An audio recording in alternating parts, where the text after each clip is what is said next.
fibrosis pulmonar idiopática? Primero, tenemos nosotros que ver dos factores totalmente diferenciales. ¿Qué es una fibrosis pulmonar y qué es una fibrosis pulmonar idiopática? Una fibrosis pulmonar y es consecuencia de una agresión continua desmedida al pulmón, que en su mayoría de los casos, es secundario a un proceso, si vale el término, tóxico. ¿Cuál? El cigarrillo. Entonces, las personas que fuman pueden en una de las etapas evolutivas de la enfermedad tener, si vale el término, o cursar con una fibrosis pulmonar, que es muy diferente a lo que vamos a ver ahora, que es una fibrosis pulmonar idiopática. Que la fibrosis pulmonar idiopática es secundario a un factor de una neumonitis por hipersensibilidad crónico. ¿Qué quiere decir? Que el paciente que está sometido a lo que es la parte del abono, a la parte de lo que es la agricultura, etcétera, va a llegar a tener un problema respiratorio fibrótico a nivel pleural, pero de características no ciertas, o sea, de características inciertas, de una etiología incierta, sí. Ahora, ¿cuál yo trato? Lamentablemente, la fibrosis pulmonar de origen respiratorio, de origen del cigarrillo, versus la fibrosis pulmonar idiopática, no tienen si vale el término, el mismo tratamiento, el mismo cuadro evolutivo, no, son diferentes. Entonces yo tengo que aprender a diferenciar eso. Y cuando ya hablemos de EPOC, porque ya vamos a hablar de EPOC, ahí vamos a hablar de la fibrosis pulmonar y ustedes van a tratar de hacer siempre la diferencia entre cómo es una idiopática y cómo es una no idiopática. Que eso es lo que vamos a ver el día de hoy. Primero, la fibrosis pulmonar idiopática es denominada también una alveolitis fibrosante criptogénica. ¿Qué quiere decir? Que básicamente el alveolo ha sido sometido durante mucho tiempo a factores irritativos que provocan lo que dice la triada de Celsius, la tetra de Charcot, la tetra de Celsius, como quieran denominarlo: dolor, rubor, tumor y calor. ¿Qué quiere decir? Ha habido aumento del volumen, ha habido disminución del intercambio gaseoso, ha empezado a existir una hipersecreción, etcétera, que a la larga ha ocasionado una inflamación del alveolo, que esta inflamación del alveolo como un factor de celular ha empezado a fibrosarse y que este proceso fibrótico a nivel alveolar ha empezado a endurecerse, ha empezado a volverse como hielo, entre comillas. Esta enfermedad ha sido descrita por primera vez en 1935 por los colegas Hamann y Rich, ¿ya? Pero lamentablemente cuando ellos descubrieron esta enfermedad, se ha visto de que las personas que cursaban con una enfermedad de alveolitis fibrosante criptogénica o fibrosis pulmonar idiopática, en su mayoría morían, y morían por un distrés respiratorio, ¿ya? Es un padecimiento crónico, no es agudo, es de larga data tras un proceso de exposición también de larga data. Es progresivo, ¿qué quiere decir? Que empieza con alteraciones leves que pueden ser innotorias, por ejemplo, tos, disnea, más a la larga alteraciones en lo que es una espirometría, más adelante cefaleas, síncopes, más a la larga distrés respiratorio, presencia de oxígeno y a la larga el paciente fallece. Por eso dice que su característica es letal y tiene periodos de estabilidad, donde el paciente puede estar muy bien, con o sin medicamentos, pero puede estar muy deteriorado y muy mal, igual con o sin medicamentos.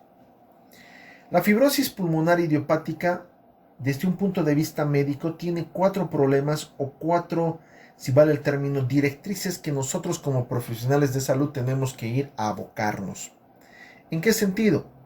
Primero, la fibrosis pulmonar idiopática es inespecífica. Primera cosa. Segunda cosa, tiene una evolución variable. O sea, al hablar de inespecífico no sé cuál es la causa, simplemente hay hipótesis. La evolución va a variar de acuerdo a las características del paciente.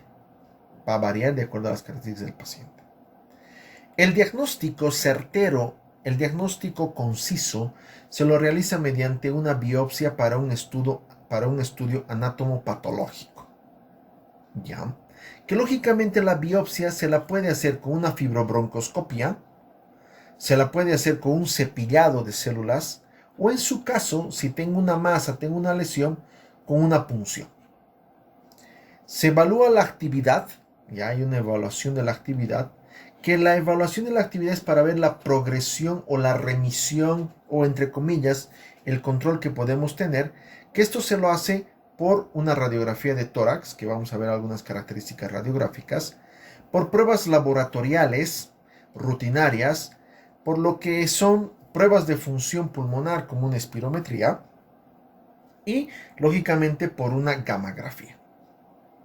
El tratamiento pues no es curativo, o sea, el tratamiento simplemente es un paliativo y tampoco es un tratamiento efectivo. Etiopatogénicamente se desconoce la causa, donde hay una incidencia de 3 a 5 por 100.000 personas en ese sentido, y se manifiesta a cualquier edad, entre los 50 a los 60 años, y predomina en varones, sobre todo, por el factor, como les decía, de hipersensibilidad. No olvidemos que el varón en su mayoría tiene mayor efecto laboral, entre comillas, sobre todo agrícola. Existen hipótesis para poder ver la parte etiopatogénica. Entre las hipótesis pues se divide en tres: las partes virales, las partes genéticas y la parte inmunológica. La parte viral dice que más o menos el agente causal en la mayoría de los casos es el adenovirus, que no olvidemos que el adenovirus es un virus, como dice su nombre, de origen sincitial respiratorio, que me ayuda o que me provoca procesos tipo gripales. El otro porcentaje es la parte genética, donde no olvidemos que en la parte genética ya voy a tener alteraciones en los antígenos leucocitarios humanos, que son los antígenos de histocompatibilidad. De esa manera viene el componente HLA, que es antígeno leucocitario humano, en el alelo o en la subunidad B8, en el alelo subunidad B12 y en el alelo subunidad B15. También puedo tener de características inmunológicas, sobre todo de características de cronicidad, en pacientes que cursan con fiebre reumática, pacientes que han cursado con lupus y puedan tener, si vale el término, inmunocomplementos activos como un ANCA o un ANA positivo, o en otro tipo de enfermedades de origen inmunológico, que para eso recordemos un poco la neumología, la reumatología, que puede ser un lupus eritematoso sistémico, un factor reumatoideo, puede ser un Sjögren o algún otro tipo de enfermedad desde el punto de vista inmunológico. De maneras generales, nosotros encontramos esta placa histológica cuando pensamos en una fibrosis pulmonar haciendo una biopsia. ¿Pero qué encontramos ahí? Pues nosotros encontramos esto. Primero, un engrosamiento propiamente de la pared del alveolo. O sea, el alveolo ha sido tan agredido, ha sido tan lesionado, que ha tratado de protegerse engrosándose, o sea, hipertrofiándose, se ha hipertrofiado. Esto va a ocasionar lo que son lesiones estructurales. ¿Ya? La hipertrofia que ocasiona lesiones alveolo-intersticiales. Esas lesiones alveolo-intersticiales, ¿qué va a ocasionar en el paciente? Alteraciones en el flujo, alteraciones en la resistencia. ¿De qué? De origen vascular. ¿Y qué estas alteraciones que van a ocasionar? Alteraciones en la ventilación. Y de esa manera la ventilación va a estar totalmente discordante. En la fase inicial, la parte evolutiva, nosotros tenemos tres tipos: fase inicial, fase intermedia y fase final. La fase inicial, el paciente cursa simplemente con una inflamación, que es una alveolitis. En la inflamación yo voy a tener presencia de macrófagos alveolares, linfocitos, y se activan los neumocitos tipo 2, que no olvidemos que son aquellos que secretan sustancias. Además, yo encuentro en una característica histológica paredes alveolares íntegras, sin lesión, sin procesos intersticiales. En la fase intermedia, voy a encontrar ya una alveolitis intersticial. Ya voy a encontrar un proceso propiamente ya lesivo a nivel del alveolo, donde ya voy a tener factores secundarios como edemas, exudado fibrinoide que va a ocasionar lógicamente tos y procesos de expectoración, características mononucleares fibroblásticas, paredes alveolares afectadas entre comillas parcialmente, donde ya voy a tener una alteración más importante, y sobre todo fibrosis segmentaria. Ya tengo un endurecimiento propiamente del componente alveolar, pero de manera aislada, no continua. En la fase final, cuando ya existe un daño propiamente alveolar, existe una fibrosis generalizada, ya no es segmentaria, sino ya está totalmente, el proceso fibrótico a nivel alveolar está totalmente disipado. Hay espacios quísticos recubiertos de epitelio bronquial y el pulmón tiene una característica propiamente imagenológica. Es un pulmón en panal de abejas, que eso es algo característico de una fibrosis pulmonar idiopática. El cuadro clínico. ¿Cuál es el cuadro clínico? Primero, uno de los síntomas cardinales específicos y que me pueden orientar a pensar en una fibrosis pulmonar, ya, es la disnea de esfuerzo. O sea, el paciente va a empezar a cansarse cuando tenga una actividad física, que yo tengo que hacer diagnóstico diferencial con una cardiopatía. Pero algo extra a la disnea va a ser la tos seca, no productiva, ¿ya? ¿Por qué? Porque el proceso, no olviden que tengo una fibrosis alveolo intersticial, que a la larga eso va a provocar lesiones segmentarias y generalizadas. Es por eso que el paciente tiene una tos seca no productiva. Cuando el paciente ya tiene una tos productiva, hay que pensar en infecciones sobreagregadas. Que estas infecciones sobreagregadas, lógicamente, van a tener una característica. ¿Cuál? Que voy a tener una expectoración o mucopurulenta o purulenta, y que yo debería pedir un cultivo de esputo para ver el agente causal o en su caso tratar con antibióticos pensando en un agente etiológico habitual o normal. En el 50% de los casos el paciente va a cursar con mialgias, artralgias, febrículas y pérdida de peso. En el 50% de los casos. En el 75-90% de los casos, a la auscultación voy a encontrar crépitos bilaterales solo a nivel basal. Solo a nivel basal. El 60% de los casos, el paciente cursa con acropaquias, que son los famosos dedos en palillo de tambor, que eso ya denota un proceso pulmonar crónico. Pero si yo encuentro uñas en vidrio de reloj, además de las acropaquias, ya me dice que el paciente tiene un problema cardiológico crónico. Entonces, más habitualmente es más común encontrar las famosas acropaquias. En estadios finales terminales, donde ya el proceso está muy avanzado, el paciente cursa con hipertensión pulmonar secundario a una patología cardíaca, secundaria al proceso pulmonar, si vale la redundancia, además de cursar un cor pulmonar secundario a una insuficiencia cardíaca y cianosis también secundario a un problema cardiológico de base. Laboratorialmente, encontramos un aumento del volumen de sedimentación globular, que quiere decir que denota un proceso inflamatorio agudo en ese sentido. Una hipergamaglobulinemia, ¿ya? Y en el 10 al 20% de los casos, solo cuando estoy pensando en características etiopatogénicas inmunológicas, voy a pedir un factor reumatoideo con presencia propiamente alto, o en su caso, la parte de lo que son los ANA o los anticuerpos antinucleares presentes o circulantes. El paciente no va a cursar con poliglobulia, no cursa con poliglobulia.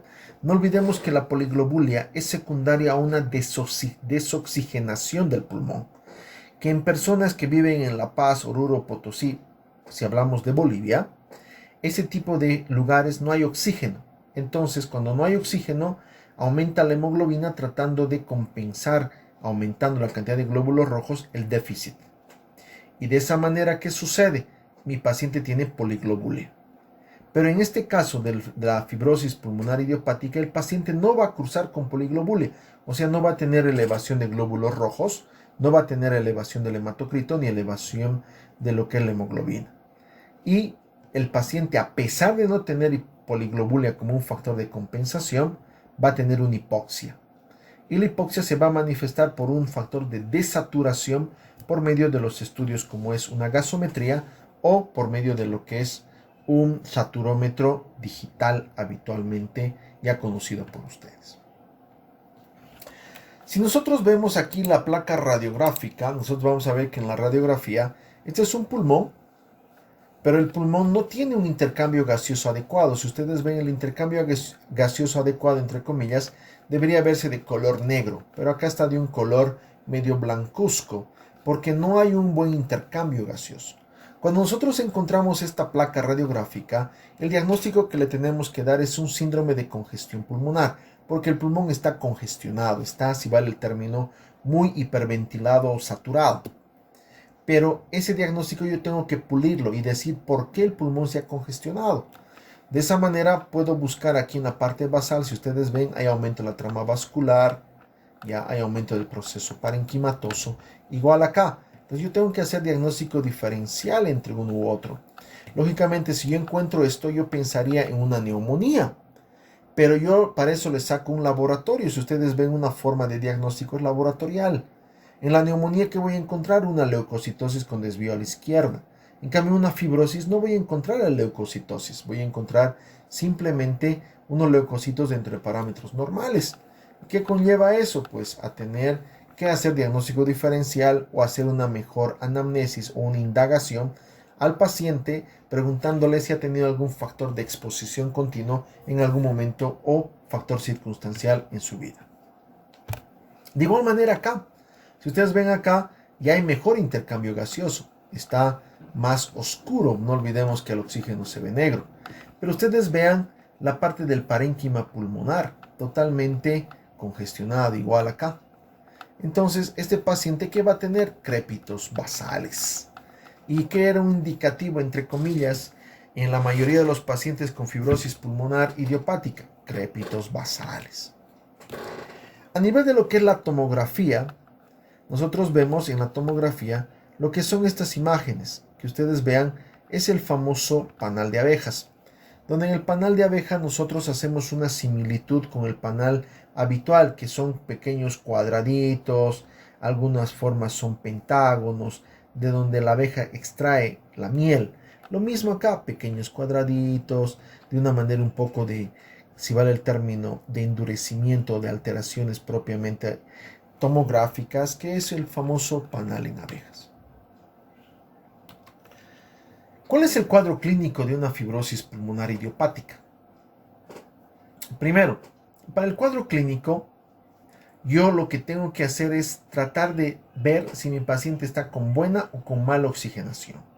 Si mi paciente está con una mejor o mala, si vale el término, intercambio gaseoso.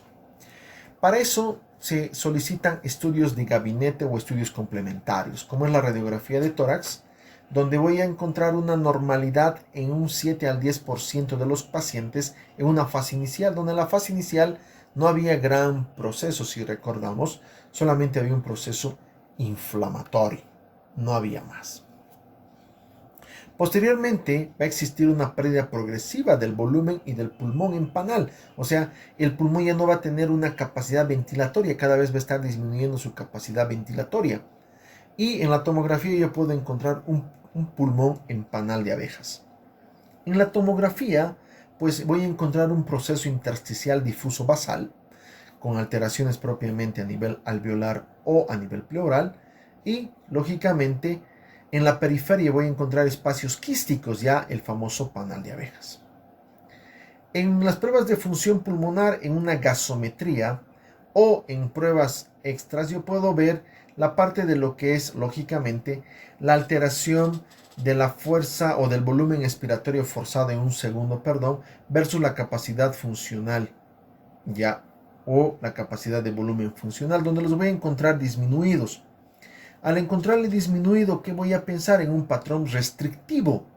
O sea, quiere decir que el aire está entrando de buena manera, pero no me está permitiendo la salida. O sea, voy a tener mayor acúmulo incluso de CO2 en el sistema. Los volúmenes pulmonares van a estar disminuidos o reducidos. Y a nivel de lo que es propiamente la relación del DLCO y el DEA oxígeno, que es una relación de la cantidad de CO2 y la cantidad de oxígeno que intercambia a nivel de lo que es el alvéolo, es esa relación propiamente pulmonar que cambia, voy a encontrar una distensibilidad pulmonar estática. O sea, voy a tener un mal intercambio de lo que es el CO2 valorado o evaluado por el DL, o una alteración en lo que es el oxígeno valorado o evaluado por el DA. Lógicamente, estos tipos, la radiografía, la tomografía o la espirometría, tengo que correlacionarlo con el grado de fibrosis pulmonar que puede tener para uno u otro sistema. El diagnóstico, ¿cómo diagnostico? Pues es un cuadro clínico. Primero tengo que ver la parte de la clínica y ver la compatibilidad que puede tener uno u otro. Segundo, tengo que ver la exclusión de las patologías, tengo que descartar todas las patologías pulmonares que me pueden conllevar a un diagnóstico diferencial, como una neumonía, una bronconeumonía, un asma, un EPOC, etcétera, etcétera. La única forma de confirmación desde el punto de vista general es la biopsia, donde es una neumonía intersticial, ya que en la biopsia me van a reportar eso, que es una neumonía intersticial usual, que es una fibrosis. Si tengo otro tipo de duda, haré el famoso estudio propiamente guiado. Si ustedes recuerdan, cuando hemos visto la parte de los estudios en la parte pulmonar, había uno que es el telediagnóstico, donde por medio de cámaras podemos llegar para que otra persona con mayor experiencia pueda decirme si sí o si no, o en su caso para sacar algún tipo de prueba. Es como un factor de una biopsia por un endoscopio.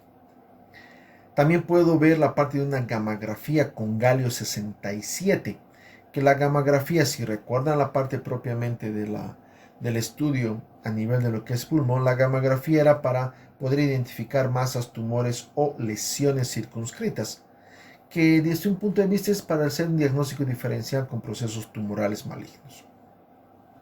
Los laboratorios, pues, voy a encontrar aumento de linfocitos, que eso me va a orientar a tener me va a sugerir, a que el paciente está con una buena respuesta al tratamiento. Va a haber aumento de los neutrófilos y eosinófilos, que eso me sugiere que hay una mala respuesta al tratamiento. Y lógicamente una espirometría, una gasometría para ver la concentración de CO2, oxígeno, o para ver el factor restrictivo. La evolución del paciente evoluciona a una insuficiencia respiratoria con un distrés respiratorio que va a conllevar a una insuficiencia cardíaca derecha y posteriormente probablemente a la muerte del paciente. Por un proceso de adaptación, sobre todo a nivel alveolar, la parte de la hipertrofia, la parte de la atrofia, la parte del intercambio gaseoso inadecuado, algunas personas hacen cáncer de pulmón, que eso se manifiesta entre un 9 al 12% de los pacientes. En este tipo de personas es bueno hacer una gammagrafía con galio para hacer un diagnóstico diferencial. El 3 al 7% de los pacientes hacen tromboembolismo pulmonar, que esto se manifiesta o se desarrolla en una radiografía pulmonar buscando la parte apical o en su caso pidiendo el dímero D para hacer un diagnóstico diferencial. También con las infecciones pulmonares por bacterias oportunistas o procesos virales oportunistas, y también diagnóstico diferencial con lo que es la tuberculosis o un neumotórax. Los pacientes tienen una supervivencia entre 3 a 6 años, como vida media, pueden vivir el paciente en ese lapso, nada más una vez diagnosticado la fibrosis pulmonar propiamente idiopática. Hasta los 10 años, en 20 al 28% de los pacientes, si es de que tuvieran algún tipo de medicación paliativa o, si vale el término, para tratar de controlar el proceso degenerativo del pulmón. La evolución puede ser lenta, puede ser regresional, puede ser estable o rápida, que varía en porcentaje. Lógicamente es más lenta el factor evolutivo, el paciente empieza a tener mayor dificultad respiratoria, mayor alteración cardiológica, mayor alteración en todo sentido, que se da en casi el 50% de los pacientes. El tratamiento, pues hay muchas guías que dicen que no hay un tratamiento, otros dicen que podemos iniciar tratamiento, pero que no es correctivo, simplemente es paliativo, tratando de mejorar la calidad de vida del paciente y el tiempo de vida del paciente, pero que a la larga igual va a fallecer. Entonces, la relación es de que un paciente sin tratamiento va a vivir máximo 6 años y va a fallecer, y una persona con tratamiento puede vivir máximo 10 años y después de igual manera fallecer. De esa manera el tratamiento es individualizado, depende de cada patología, de cada persona y de cada factor pro o en contra de eso. Y el 20% de los pacientes tratados con corticoides, ojo, corticoides, mejoran la función y también mejoran las imágenes radiológicas.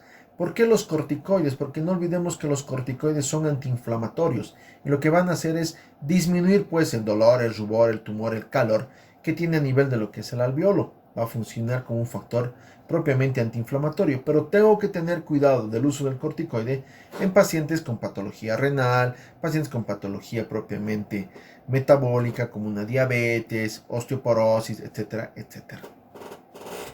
Existe un 40-50% de la mejoría clínica en los pacientes que son tratados con corticoides y hay una mejoría. El paciente se siente mucho mejor, se siente más activo, se siente mejor en ese sentido. Y la dosis es prednisona de 1 a 1.5 miligramos kilogramo día por 2 meses. Posteriormente tenemos que hacer un descenso o una reducción gradativa para evitar un Cushing como efecto secundario y se va disminuyendo de 2.5 a 5 miligramos cada 14 a 10 días. Si no existe mejoría con el tratamiento de la prednisona, podemos usar inmunomoduladores o inmunosupresores, que en este caso es la ciclofosfamida o la azatioprina. Los corticoides no van a afectar la evolución del paciente, o sea, simplemente el paciente va a tener una evolución de la misma enfermedad sin verse afectado, pero sí el corticoide va a disminuir, va a controlar o va, si vale el término, mejorar el proceso de la fibrosis. 50% de la mortalidad se da en 5 años, como les digo, en 5 a 6 años el paciente fallece. Y podemos usar otro tratamiento alternativo, como es la colchicina, la depenicilamina o la ciclosporina, pero que está muy discutido porque esos medicamentos pueden ocasionar efectos en otros órganos, cardiológicos, renales, hepáticos, etc. Entonces ya depende del criterio médico o depende de la misma patología que el paciente tenga. El tratamiento es sintomático, si tiene tos le daré un corticoide, si tiene infección sobreagregada, un antibiótico, etc. El tratamiento definitivo es trasplante pulmonar para ver un pulmón sano, ¿ya? A excepción que el paciente tenga algún tipo de alteración a nivel genético. No olvidemos que los antígenos leucocitarios humanos en las subunidades B8, B12, etc., pueden conllevar a tener que, a pesar de trasplantarle el pulmón, el paciente tenga nuevamente o reagudice con un problema a nivel pulmonar o con una fibrosis pulmonar idiopática.